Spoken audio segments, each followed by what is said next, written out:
اگر وہ political victimization ہے یا کوئی انجینئرنگ ہے تو یہ تو پھر الزام لگا رہے ہیں سپریم کورٹ آف پاکستان کے اوپر. اس کے بعد یہ آپ آ جائیے شہباز شریف خان وعدے کا ٹی ٹی والا کیس. یہ اپنی طرف سے بہت ایماندار اور خادم اعلیٰ پنجاب بنتے تھے. اپنے دور حکومت میں اپنے آپ کو انرچ کیا, اس کے لیے منی لانڈرنگ کی اور نام استعمال کیا, کوئی پاپڑ والا ہے, کوئی ریڈی بان ہے, کوئی اس کا, اور اس کے نام کے اوپر منی لانڈرنگ کر کے پیسے یہاں پہ لے کے آئے. اپنے دفتر میں لوگوں کو اپوائنٹ کیا اور ان کے نام کے اوپر کمپنی سیٹ اپ کر کے اس میں کک بیکس وصول کیے. اپنے پارٹی کے لوگوں سے پارٹی فنڈ کے نام پہ پیسے لیے اور ذاتی جو فرنٹ کمپنیز بنی ہوئی تھی اس کے اندر پیسے ڈال دیے. یہ سارا ایویڈنس جب عدالت کے سامنے گیا ہے تو عدالت بھی کہتی ہے کہ اس کے تو چیزیں دیکھ کے ہمارا سر شرم سے جھک جاتا ہے. اب اگر یہ پولیٹیکل وکٹمائزیشن یا انجینئرنگ ہوتی تو عدالتوں کو تو حکومت کو یا نیب کو آڑے ہاتھ لینا چاہیے تھا. تو یہ میں سمجھتا ہوں کہ ایک ڈیفنس تو ہے کہ اپنے سامنے آپ نے کھڑا کر دیا کہ جی دیکھیں ہم چونکہ سیاسی ہیں تو اس لحاظ سے تو کسی بھی سیاسی آدمی کا کبھی بھی احتساب نہیں ہو سکتا, کیونکہ اس نے ہمیشہ یہ کہنا ہے جی کہ میری تو آپ وکٹمائزیشن کر رہے ہیں. تو وہ صرف بات کی جاتی ہے, اس میں وزن کوئی نہیں ہے. کیسز کے اندر از خود بہت زیادہ ایویڈنس ہے, اس کے اندر جان ہے, اسی کی وجہ سے وہ کیسز چل رہے ہیں اور عدلیہ اس کے اوپر کر رہی ہے. جہاں تک بات ہے جو کنوکشنز کی, یہ بھی ایک بڑا سوال اٹھتا ہے جی کہ کنوکشنز نہیں ہوتی منطقی انجام تک پہنچنے. دیکھیں منطقی انجام تک کسی کیس کو پہنچنے کے لیے اس کو ایک پروسیس سے گزرنا ضروری ہوتا ہے. یہ وائٹ کالر کرائم ہے, یہ ایسا تو ہوا نہیں ہے کہ دن دہاڑے قتل ہو گیا, 4 گواہیاں ہیں آپ نے عدالتوں پیش کی اور فیصلہ آ گیا. وائٹ کالر کرائم ہے, بے نامی ٹرانزیکشنز کی جاتی ہیں, ڈاکومنٹری جو ٹریل ہے وہ ڈھونڈ کے عدالت کے سامنے ثابت کرنا پڑتا ہے. اس میں گواہی زیادہ ہوتی ہے, ڈاکومنٹ زیادہ ہوتے ہیں, ٹرائل تھوڑا زیادہ دیر چلتا ہے. پھر کچھ اشیاء ہمارے عدالتی نظام کا بھی ہے جس کو سامنے رکھتے ہوئے دیکھیے سپریم کورٹ آف پاکستان نے ہمیں 120 احتساب کی عدالتیں مزید بنانے کا کہا تاکہ یہ کام جلدی سے ہو سکے. اس کی ایک فائنینشیل کاسٹ بھی ہے. ہم نے اس کے پہلے فیز میں 30 عدالتوں کے لیے, کیونکہ دیکھیے حکومت کا کام اس پورے احتساب کے عمل میں انفراسٹرکچر دینے کا, وہ حالات پیدا کرنے ہیں کہ نیب انڈیپینڈنٹلی کام کر سکے, عدلیہ کو وہ انفراسٹرکچر دینا ہے کہ وہ کام کر سکے. اگر ان کو زیادہ ججز کی ضرورت ہوگی تو حکومت نے صرف پیسہ پرووائڈ کرنا ہے. جج کون لگے گا, کتنی کورٹس بنیں گی, کہاں بنیں گی, اس کا تمام فیصلہ عدلیہ خود کرتی ہے, کیونکہ کسی بھی طرح سے اگر حکومت اس میں شامل ہوگی تو وہ ایک عدلیہ کی آزادی کے اوپر ایک سوال اٹھتے گا. تو حکومت نے تو جس طرح وزیر اعظم صاحب نے اپنی اسمبلی کی تقریر میں بھی کہا کہ ہم تو کہہ رہے ہیں کہ اس چیز کے لیے ہمیں اپنا پیٹ بھی کاٹنا پڑا تو ہم اپنے وسائل آپ کو دیں گے. یہ عدلیہ بھی اس کے اندر حصہ بٹائے کہ ان چیزوں کو جلدی سے کرے, اس میں زیادہ لائی جائے. لیکن ایک چیز میں بتانا چاہوں گا جاوید صاحب, ہمارے عدالتی نظام میں جو ملزم ہوتا ہے نا وہ ڈارلنگ آف دا کورٹ ہوتا ہے. ٹھیک ہے, اس کو عدالت, اور یہ فیئرنیس کے لیے بڑا ضروری ہوتا ہے کہ اس کو ہر قسم کا, عدالت کو پتہ بھی ہوگا یہ بہانہ کر رہا ہے. میں آپ کو ایک چھوٹی سی مثال دیتا ہوں. شہباز شریف صاحب اپنے ادھر چلے جاتے تھے جو ان کی کیس ہے, وہاں پہ چونکہ یہ عدالت میں بیٹھ کے گھنٹوں انہوں نے اپنی سیاسی میٹنگیں بھی کر لیتے تھے بریکس کے اندر, وہ جو بھی تھا, وہاں جیمرز لگے ہوئے تھے. شاید یہ فون شون کرنا چاہتے ہوں گے نہ ہوں. انہوں نے عدالت میں درخواست دی کہ جی یہ جیمرز بند کر دیے جائیں, یہ صحت کے لیے بڑے نقصان ہوتے ہیں. تو وہ کسی نے وہاں پوچھا کہ جی آپ تو 10 سال وزیر اعلیٰ پنجاب رہے, آپ تو صبح شام رہتے ہی جیمرز کے نرخے میں تھے. تو آج جب یہاں پہ عدالت میں جیمرز لگے ہوئے ہیں, اور اس لیے لگے ہوئے کہ ہائی پروفائل کیس چل رہا ہے, یہاں کوئی انسیڈنٹ ہو سکتا ہے, تو جیمرز جو ہیں وہ کسی قسم کی جو ڈیوائس ہوتی ہے اس کو پھٹنے سے روکتا ہے. تو یہ تو آپ کس قسم کا اعتراض کر رہے ہیں. تو ان کی زیادہ تر اعتراضات کے اندر کوئی, لیکن عدالت کا ایشو یہ ہوتا ہے کہ جب بھی ملزم کو ایشو اٹھائے گا اس کو ایڈریس کرنا ہے, ٹرائل رک جاتا ہے, اس کی جگہ اس درخواست کے اوپر عمل. تو یہ ڈیلے کرنے کا تو کیا جاتا ہے, لیکن اگر پروسیکیوشن صحیح طرح سے اس کو فالو کرتی رہے تو تھوڑی سی دیر تو ضرور ہو سکتی ہے, لیکن اس کا نتیجہ وہی آتا ہے جو کیس کا فیکٹس ہوتے ہیں. اچھا شہزاد صاحب, اب یہ بعض کیسز ہم دیکھتے ہیں کہ نیب میں چلتے اور پھر کافی عرصے تک چلتے رہتے ہیں. اس میں ظاہر ہے نیب کا قانون ہے, نیب کے قانون کے تحت گرفتاری بھی ہو جاتی ہے, جس پہ ہم نے بارہا سنا. ہائی کورٹس کے اندر بھی, سپریم کورٹ آف پاکستان میں بھی کچھ کیسز کی سماعت ہوئی, اس میں ہم نے آبزرویشن سنی فاضل جج صاحبان کی. کی گرفتاری ہو جاتی ہے، وہ ظاہر ہے نیب کے قانون کے مطابق ہی ہو رہی ہے، جی۔ لیکن پھر وہ اچانک سے وہ کیسز بند بھی ہو جاتے ہیں، تو کہاں مسئلہ ہے کہ پھر اپوزیشن والے بھی سوال اٹھاتے ہیں کہ جی وہ تو کیس میں کچھ تھا ہی نہیں اور وہ تو کیس ختم ہو گیا، کہاں گڑبڑ ہے کہ دیکھیے جہاں دو ہمیں تین چیزیں ہیں، ایک تو بہتر میں کرنے یہ کی ضرورت سمجھتا ہوں جس طرح میں نے پہلے عرض کی کہ وائٹ کالر کرائم میں یہ چیزیں ثابت کرنا تھوڑا سا مشکل اور ایک دیر پا عمل ہوتا ہے۔ ٹھیک جن کیسز کے اندر گرفتاری ہوتی ہے، گرفتاری بھی اس لیے چیز کے لیے ہوتی ہے کہ اگر جو ملزم ہے جس سے تفتیش کرنا درکار ہے اور وہ تعاون نہیں کر رہا ہے یا وہ اثر انداز ہو سکتا ہے مختلف گواہوں کے اوپر، تو اس صورت میں اس کو انویسٹیگیٹنگ ایجنسی جو پروسیکیوٹنگ ایجنسی ہوتی ہے وہ گرفتار کر لیتی ہے، ٹھیک اور جب وہ اس کی ایک دفعہ فزیکل ریمانڈ یعنی کہ اس سے تفتیش کا عمل پورا ہو جاتا ہے تو وہ جوڈیشل ریمانڈ میں جب چلا جاتا ہے تو اس کے بعد وہ عدالت کی صوابدید کے اوپر ہوتا ہے، اس کی بیل بھی کی جا سکتی ہے، اس کی بیل بھی نہیں بھی ہو سکتی۔ تو بیل کا میں سمجھتا ہوں قانونی نقطہ نظر سے اگر آپ دیکھیے اس کا ڈائریکٹ لنکیج ہے وہ اس کیس کی صحت کے ساتھ نہیں ہے۔ ٹھیک ہاں یہ ضرور ہے کہ دیکھیے نیب کا ادارہ پاکستان تحریک انصاف نے تو نہیں بنایا، نیب کا ادارہ پہلے سے برقرار تھا، بالکل صحیح، اور یہ کہنا بھی کہ جنرل مشرف نے بنایا غلط ہے کیونکہ احتساب بیورو ہی بیسیکلی مرج ہو گیا تھا نیب میں، بالکل جو کہ نواز نواز شریف صاحب کے وقتوں نواز میں بنا شریف تھا صاحب کے وقتوں میں اور بنا سیف تھا، الرحمان صاحب سیف اس کے الرحمان پہلے صاحب۔ چیئرمین تھے، ٹھیک ہے تو اس وقت سے لے کے ابھی تک اس کے اندر جتنے کیسز چل رہے ہیں بہت سارے کیس اس کو وہ ورثے میں بھی ملے ہیں۔ ٹھیک ہے ہماری یہ رائے ضرور ہے لیکن نیب اپنے فیصلوں میں آزاد ہے، اور ٹھیک ہماری رائے یہ ہے کہ نیب کو ہائی لیول کرپشن کے اوپر فوکس کرنا چاہیے، ٹھیک ہائی پبلک آفس کے لوگوں کے اوپر فوکس کرنا چاہیے، اور جو دیگر کیسز ہیں جہاں پہ ان کو اپنے ریسورسز خرچ کرنے پڑتے ہیں وہ دوسرے اداروں کو دے دینے چاہیے، جیسے کہ صوبائی سطح پہ اینٹی کرپشن کے ادارے ہیں، ایف آئی اے کا اینٹی کرپشن ایک پورا سرکل ہوتا ہے، تاکہ نیب جس کو بجٹ بھی زیادہ ملتا ہے،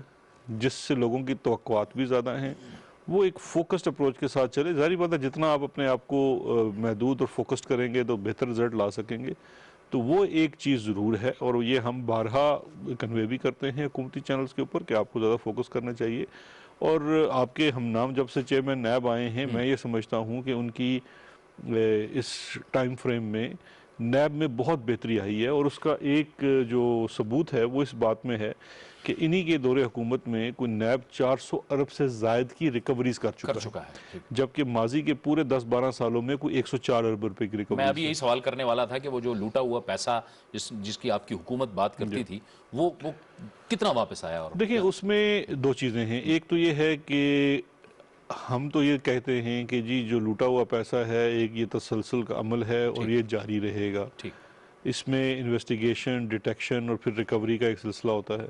ابھی اگر آپ دیکھیے تو میں آپ کو جو فگرز بتا رہا تھا کہ 400 ارب سے زائد تو صرف نیب کی ریکوری میں آ گیا ہے، اسی طرح سے ہم نے جب باقی اداروں کو فعال بنایا تو ہر ادارے نے جب اپنا کام کرنا شروع کیا تو اس سے کافی زیادہ امپروومنٹ ہوئی ہے۔ جیسے پنجاب کی ایک چھوٹی سی مثال ہے کہ 213 ارب روپے کی جو صرف لینڈ کی مد میں ریکوری ہے وہ اینٹی کرپشن پنجاب نے کی ہے، جبکہ ماضی کے 10 سالوں میں یہ ریکوری صرف 6 ارب روپے کی تھی۔ ٹھیک نیب کی ریکوری 104 ارب سے 400 ارب سے زائد چلی گئی ہے، اسی طرح سے ایف آئی اے کی ریکوریز ہیں۔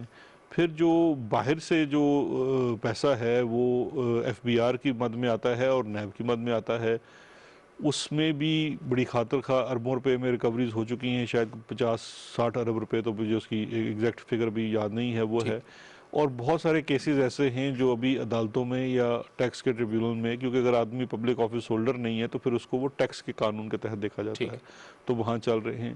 اس کے علاوہ پاکستان مختلف ممالک میں اس پیسے کو واپس لانے کے لیے کیسز کو پرسو کر رہا ہے، اور ایک ہم نے یہ کیا ہے کہ ماضی کی حکومتوں کے برعکس ہم نے اسٹیٹ ٹو اسٹیٹ کام کیا ٹھیک کہ آپ برطانیہ ہے، امریکہ ہے، باقی ممالک ہیں، دبئی ہے، یو اے ای ہے، وہاں پہ ہم ریاستی سطح پہ کام کر رہے ہیں۔ ہمارے دور میں ایکسچینج آف انفارمیشن کے معاہدے تکمیل کو پہنچے ہیں، جس کے تحت ابھی ہمیں وہاں سے فائنینشیل انفارمیشن آنا شروع ہو گئی ہے، اور اس فائنینشیل انفارمیشن کے نتیجے میں ہم ان کیسز کو بلڈ کر پاتے ہیں جو کہ انڈیکلیئرڈ دولت ہے جو پاکستانیوں کی پاکستان سے باہر ہے۔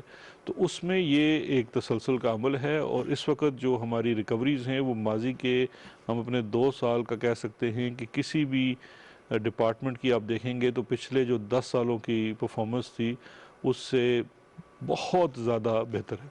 ٹھیک ہے اب اس میں جو اہم معاملہ ہے وہ ہے اسٹیٹ ٹو اسٹیٹ آپ نے بات کی. میاں نواز شریف صاحب والا معاملہ جو ہے وہ کہاں پہ کھڑا ہے؟ ان کی واپسی کا جو ایک وہ کمٹمنٹ کر کے گئے تھے اور اس پہ حکومت پاکستان کہاں کھڑی ہے؟ دیکھیے نواز شریف صاحب تو کمٹمنٹ صرف حکومت سے نہیں کر کے گئے تھے، عدالت عالیہ سے بھی کر کے گئے ہوئے تھے، وہاں پہ ریٹن ایفیڈیوٹ دے کے گئے ہوئے ہیں. نواز شریف صاحب، شہباز صاحب ان کے گارنٹور ہیں، اس سے تو وہ بالکل اس کو توڑ چکے ہیں. جو وہ کہہ کے گئے تھے وہ بھی جھوٹ ثابت ہو گیا کہ بیماری کا علاج کرانے کے لیے گئے ہیں، کیونکہ ہماری اطلاع کے مطابق آج تک انہوں نے ایک ٹیکہ تک نہیں لگوایا. اب ان کو واپس لانے کے جو عمل ہے اس میں جو سب سے بڑی چیز ہے کہ ہم نے برطانیہ کو سب سے پہلے تو یہ کہا کہ جی یہ فیوجیٹو ہیں، پروکلیمڈ offender ہیں، ان کے وارنٹس آف اریسٹ نکلے ہوئے ہیں. انہوں نے نہ صرف فردر کیسز میں پروسیکیوشن فیس کرنی ہے، اس کے ساتھ ساتھ انہیں جو کیس میں سزا ہو چکی ہے وہ ان کی سزا جو ہے جو سسپینڈ ہوئی تھی وہ ختم کر دی گئی ہے کورٹ کی طرف سے. تو اب ان کو واپس جیل جانا ہے، اس لیے لہٰذا آپ ان کو برطانیہ سے ڈیپورٹ کر دیجئے. یہ ہماری ان کے ساتھ کمیونیکیشن جاری ہے. نواز شریف صاحب کا ابھی پاسپورٹ بھی ایکسپائر ہو چکا ہے، انہوں نے حکومت پاکستان کو لکھا ہے کہ ان کا پاسپورٹ رینیو کیا جائے. ہم اس کو قانون کی نظر میں دیکھ رہے ہیں کہ کیا ایک پروکلیمڈ offender جو عدالتوں کو اور لا انفورسمنٹ ایجنسیز کو درکار ہے اس کو کس قسم کی سفری دستاویز دی جا سکتی ہے. اس کو قانون کے مطابق اس کے اوپر فیصلہ کچھ دنوں میں ہو جائے گا. اس کے ساتھ ساتھ ہم ان کی ایکسٹریڈیشن کے اوپر بھی ایفرٹ کر رہے ہیں، اور جتنے قانونی ہمارے پاس وسائل ہیں اور جو اویلیبلٹیز ہیں آپشنز کی، ان سب کو استعمال کیا جا رہا ہے واپس لانے کے لیے. ٹھیک ہے شہزاد صاحب، ایک بار پھر وہ نیب کی طرف آتے ہیں اور ان ترامیم کا ذکر کرتے ہیں جس کے بارے میں ہمیشہ سے وزیر اعظم عمران خان صاحب، انہوں نے گزشتہ روز بھی جب تقریر کی ووٹ آف کانفیڈنس لینے کے بعد، تو انہوں نے کہا کہ NRO چاہتے ہیں. تو ایک ہمارے ویورز کو اور عوام کو بتائیے کہ یہ NRO کن باتوں پہ وہ چاہ رہے تھے، اور یہ اسی تناظر میں وزیر اعظم صاحب کہتے ہیں کہ جب نیب میں ترامیم کی، نیب کے قوانین میں ترامیم کی بات ہوتی ہے. دیکھیں ہوا گیا کہ NRO تو یہ شروع دن سے ہم سے چاہ رہے ہیں. وزیر اعظم صاحب سے ان کی ایک ہی خواہش ہے کہ یہ مجھ سے ہاتھ ملا لیں اور ہمیں ہمارے کیسز میں ایز آؤٹ کر دیں، تو باقی آپ اپنا 5 سال لگائیں، وہ آپ کو کچھ بھی نہیں کہے گی، بڑی اچھی اپوزیشن ہوگی، آپ کی تعریف بھی کرے گی. لیکن وزیر اعظم صاحب کا یہ کہنا ہے کہ یہ میرا تو پیسہ نہیں لوٹا آپ نے، پیسہ تو آپ نے عوام کا لوٹا ہے، اور میں عوام کا نمائندہ ہوں. میرے پاس مینڈیٹ جو ہے وہ آپ سے یہ چیز واپس لینے کی ہے، آپ کو NRO دینے کی نہیں ہے. اب حالیہ یہ ہوا کہ جب فیٹف کے معاملے کو لے کے، فیٹف کیا ہے؟ فیٹف یہ چاہتا ہے کہ آپ کے ملک میں جو مالی معاملات ہیں اس کے اندر شفافیت ہو، ٹرانسپیرنسی ہو، منی لانڈرنگ نہ ہو، کک بیکس کمیشنز نہ ہو، اور یہ کالا دھن نہ ہو.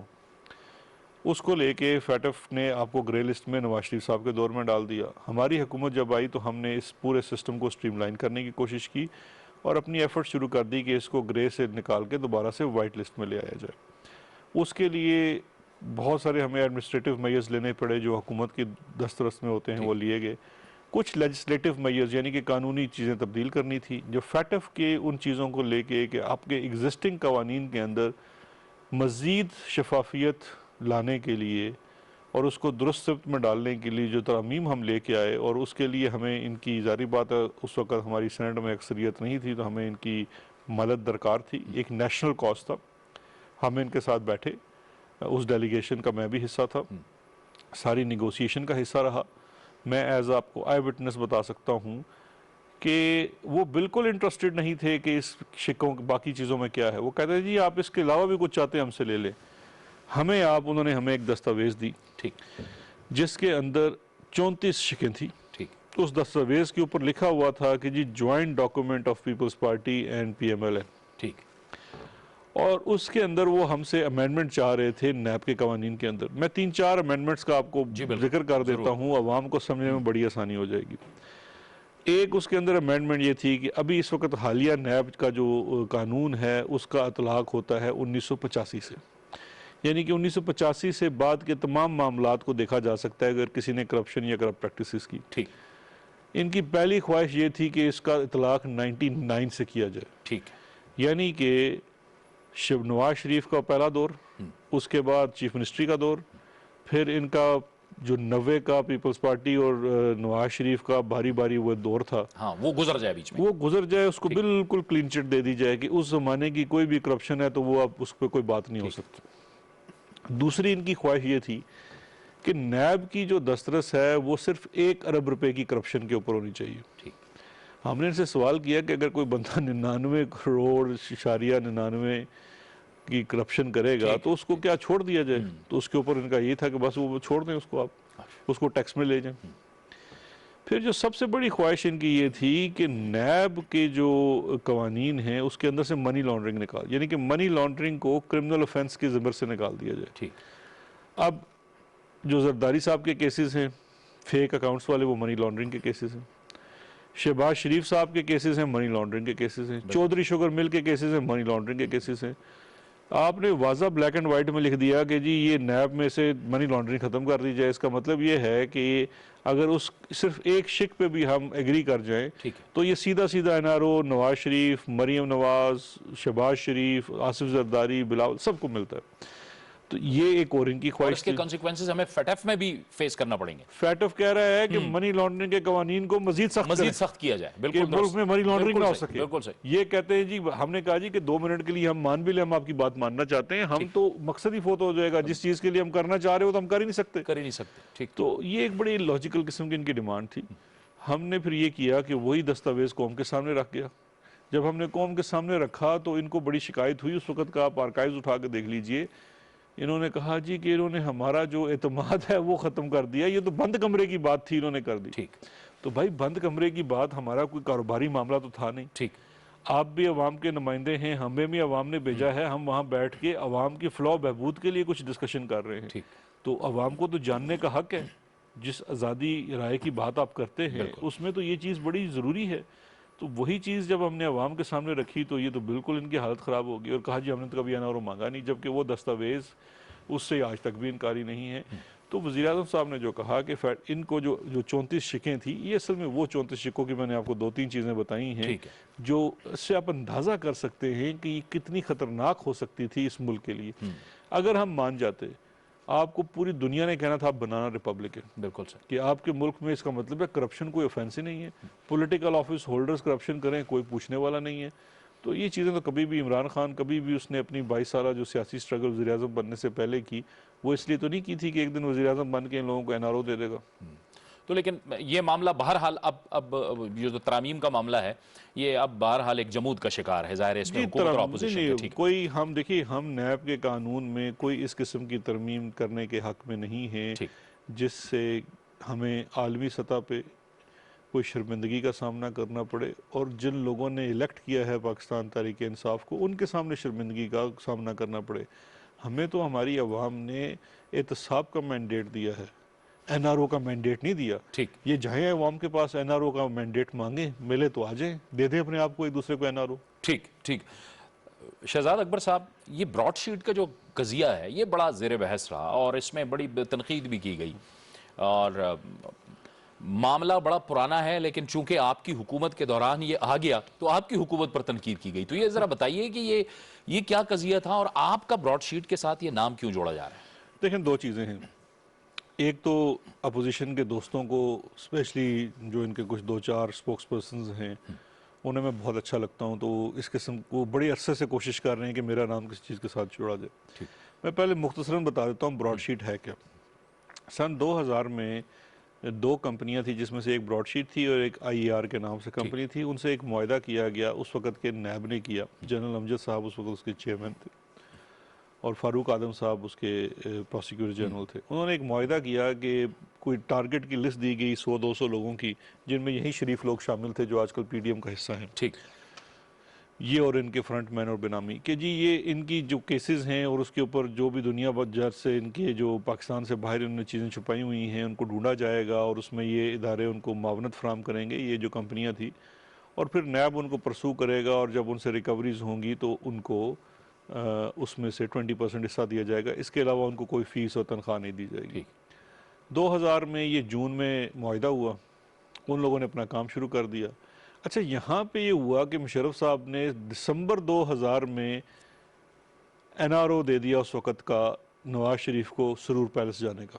ٹھیک۔ تو نواز شریف، شہباز شریف نے اس زمانے میں شاید $7 ملین جرمانہ بھی ادا کیا، اچھا جو بعد میں خود جب دور حکومت میں آئے تو واپس لے لیا۔ اچھا، یہ یہاں سے اپنا بیگ باندھ کے چلے گئے وہاں پہ۔ اس لسٹ میں سے کچھ اور لوگ تھے اس وقت کی حکومت نے ان کو بھی ایک این آر او دے دیا۔ ٹھیک۔ اب یہ جو کمپنی تھی اس وقت پرسو کرتی رہی، انہوں نے اپنے خدشے کا بھی اظہار کیا اور کہا جی کہ جن کو آپ نے بھیجا ہو کسی معاہدے کے تحت ہی بھیجا ہوگا تو اس کے ذمے جو پیسے واجب الادا تھے جو اس کو ڈھونڈنے میں ہم نے بھی معاونت فراہم کی، اس کا 20% تو ہمیں دیں، جو کہ نیب نے نہیں دیا یا مشرف گورنمنٹ نے نہیں دیا۔ یہ 2000 کی بات۔ ٹھیک۔ 2003 میں یہ معاہدہ تنسیخ کر دیا گیا، یعنی کہ جو براڈ شیٹ کا معاملہ تھا وہ 2000 سے شروع ہوا، ٹھیک۔ 2003 میں ختم ہو گیا۔ جب 2003 میں یہ معاملہ ختم ہو گیا تو براڈ شیٹ اور یہ دو کمپنیاں چلی گئی۔ اس کے بعد 2007 میں اس کمپنیوں نے پہلی دفعہ نوٹس سرو کیا حکومت پاکستان کے اوپر کہ جی آپ نے یہ ریکوریز کی تھی یا ہم نے یہ کام کیا تھا، ہمارا یہ معاہدہ تھا اور اس معاہدے کے تحت ہمیں آپ کو 20% دینا ہے۔ ٹھیک۔ پھر یہاں پہ حکومتیں چینج ہو جاتی ہیں، پاکستان پیپلز پارٹی کی حکومت آ جاتی ہے۔ اچھا، جب وہ حکومت آ جاتی ہے تو یہ اس کے ساتھ سیٹلمنٹ کر لیتے ہیں۔ اس سیٹلمنٹ میں $1.5 ملین ادا کر دیے جاتے ہیں براڈ شیٹ کو۔ ٹھیک۔ 2009 آ جاتا ہے، نیا نوٹس وصول ہوتا ہے حکومت پاکستان کو جس میں براڈ شیٹ والے پھر پیسے مانگ رہے ہیں۔ ٹھیک۔ اچھا، وہ جب پیسے مانگ رہے ہیں تو اس وقت حکومت نے کہا، پیپلز پارٹی کی حکومت ہے، ٹھیک۔ انہوں نے کہا جی یہ تو ہم نے آپ کے ساتھ سیٹلمنٹ کر لی جس میں ہم نے $1.5 ملین ادا کر دیا۔ صحیح۔ انہوں نے فرمایا آپ نے غلط کمپنی کے ساتھ سیٹلمنٹ کر لی، اچھا۔ جس کو آپ نے پیمنٹ دی وہ تو کمپنی ٹھیک نہیں تھی، اوہو۔ اصل مالک ہم ہیں، ٹھیک۔ اب آپ ہم سے بات کیجیے۔ ٹھیک۔ خیر وہ 2009 سے آربیٹریشن کا ایک سلسلہ شروع ہوا۔ ٹھیک۔ 2013 آ گیا، نواز شریف صاحب کی حکومت آ گئی۔ 2016 میں جا کے اس کی آربیٹریشن پروسیڈنگز کی ہیئرنگ سٹارٹ ہوتی ہیں۔ 15 اور 16 میں پروسیڈنگز ہوتی ہیں اور پروسیڈنگز کے وقت پاکستان کا وزیر اعظم ہے نواز شریف۔ ٹھیک۔ یہ وہ معاملہ ہے، پروسیڈنگز کا مطلب یہ ہے کہ آربیٹریٹر کے سامنے یہ طے پا رہا ہے کہ کیا انہوں نے یہ معاہدے کے تحت چیز کی اور ان کو اتنے پیسے ملنے ہیں نہیں ملنے۔ اچھا، یہاں پہ جو ایک تفصیل بڑی اہم ہے کہ اس معاہدے کے تحت اور جو فائنل فیصلہ آیا، ٹھیک۔ کوئی 21.5 ملین کا جرمانہ پاکستان کو دینا پڑا ان کے 20% کے ہاتھ میں، جس میں سے $20.5 ملین نواز شریف کے کیسز کے لیے، ٹھیک۔ یہ جو ان کا ایون فلیٹ اپارٹمنٹس جس میں آتے ہیں، ٹھیک۔ اس کی مد میں دینا پڑا۔ اب یہ دیکھیے جاوید صاحب کتنی انٹرسٹنگ بات ہے کہ 2016 میں ہی پوری دنیا میں قصہ چل رہا تھا پاناما کا۔ ٹھیک۔ اسمبلی کے اندر نواز شریف صاحب تقریر فرما رہے تھے کہ جی میرا تو کوئی تعلق ہی نہیں ہے، ہم نے تو 2004 میں خریدے ہیں، جبکہ اس وقت جب یہ وزیر اعظم تھے اور یہ پروسیڈنگز چل رہی تھی 2015-16 میں، جس میں یہ ایویڈنس گزارا جا رہا تھا کہ جی ہم نے تو 2000 میں ایویڈنس دے دیا تھا کہ یہ 94 اور 96 میں انہوں نے خریدے، ٹھیک۔ ٹھیک۔ اور یہ اپارٹمنٹس ان کے ہیں، یہ رہ اس میں رہے ہیں۔ اس کے باوجود مشرف نے سیٹلمنٹ کی اور ان کے ساتھ این آر او کیا اور یہ بھجوا دیا۔ ٹھیک۔ اچھا، اس وقت کی سپریم کورٹ کے سامنے نہ ہی یہ نیب نے معاملہ رکھا، ٹھیک۔ نہ ہی نواز شریف جو وزیر اعظم تھے، نہ حکومت نے ان کو بتایا کہ یہ تو آربیٹریشن چل رہی ہے، یہ ایویڈنس وہاں پہ بھی ہے، ٹھیک۔ وہ خیر سیگا راز میں رکھا گیا۔ 2017-18 میں یہ 16 میں آربیٹریشن ہو گئی، فیصلہ آ گیا، اس کے بعد پھر کتنے پیسے ادا کرنے ہیں اس کی پروسیڈنگ سٹارٹ ہو گئی، وہ 2018 میں ساری مسلم لیگ نون کی حکومت ہے۔ ٹھیک ہے۔ ہمارے دور اقتدار میں تو ہم نے تو اپیل کی، لیکن چونکہ نیچے سے یہ 2 جگہوں سے کیس ہار چکے تھے تو ہماری اپیل مسترد ہو گئی۔ ٹھیک۔ مسترد ہونے کے بعد ہمارا ان کو پیسہ دینا بنتا تھا۔ ہم یہ سمجھتے تھے کہ یہ پیسہ شاید پاکستان کے لیے کوئی بہت زیادہ پیسہ تھا اس وقت، اس کے اوپر مختصر اگر آپ اس کو انٹرسٹ بتا دیں لگ تو کے کوئی بہتر ہوگا۔ $30 ملین بن چکا تھا۔ ٹھیک ہے۔ $30 ملین کی جب ادائیگی کرنی تھی تو ہم ان سے بار بار نیگوشیٹ کر رہے تھے کہ جی اس میں ہم اس کو کم کر لیں ٹھیک ہے۔ کسی بھی طریقے سے تاکہ ری سیٹلمنٹ کر لیں۔ ٹھیک ہے۔ اس سلسلے میں ہی میں 2 دفعہ ملا ان کو، مساوی صاحب کو، اس نے انکار کر دیا۔ اس نے کہا، میں نے کہا جی ہمیں آپ پیسے کم کریں، اس نے کہا میں تو کم نہیں کروں گا۔ ٹھیک ہے۔ اتنی بات ہوگی اور اسی بات پہ وہ بھی قائم ہے۔ ٹھیک ہے۔ اس چیز کو لے کے اپوزیشن نے بیچ میں مجھے بھی کہنے کی کوشش کی کہ جی انہوں نے اس سے کوئی کمیشن لینے کی کوشش کی، جو کہ مساوی نے پوری طور پہ واضح کر دیا کہ کبھی اس طرح کی بات نہیں، میں نے ڈسکاؤنٹ ضرور مانگا تھا کہ آپ پیسے کم کریں۔ ٹھیک ہے۔ اب بات یہ ہے کہ ان کی خواہشوں کے ساتھ تو شہزاد اکبر تو کو بیچ میں نام آ نہیں سکتا، کیونکہ جب سن 2000 میں معاہدہ ہوا اس وقت تو میں لا اسکول میں پڑھ رہا تھا، آپ طالب علم تھے اس طالب وقت؟ علم تھا۔ ٹھیک ہے، جب 2003 میں ہوا اس وقت میں بار اسکول میں تھا، جب معاہدہ ٹھیک، منسوخ ہو گیا ٹھیک۔ تو شہزاد اکبر کا تو براڈ شیٹ کے ساتھ کبھی کوئی تعلق ہی تعلق نہیں رہا۔ ٹھیک ہے، ٹھیک ہے، بہت بہت شکریہ، بہت بہت شکریہ مرزا شہزاد اکبر صاحب، مشیر احتساب اور داخلہ، ہم سے خصوصی گفتگو کر رہے تھے۔ یہ تھا ہمارا آج کا پروگرام شاہراہ دستور سے جاوید اقبال کو اجازت دیجیے، اللہ حافظ۔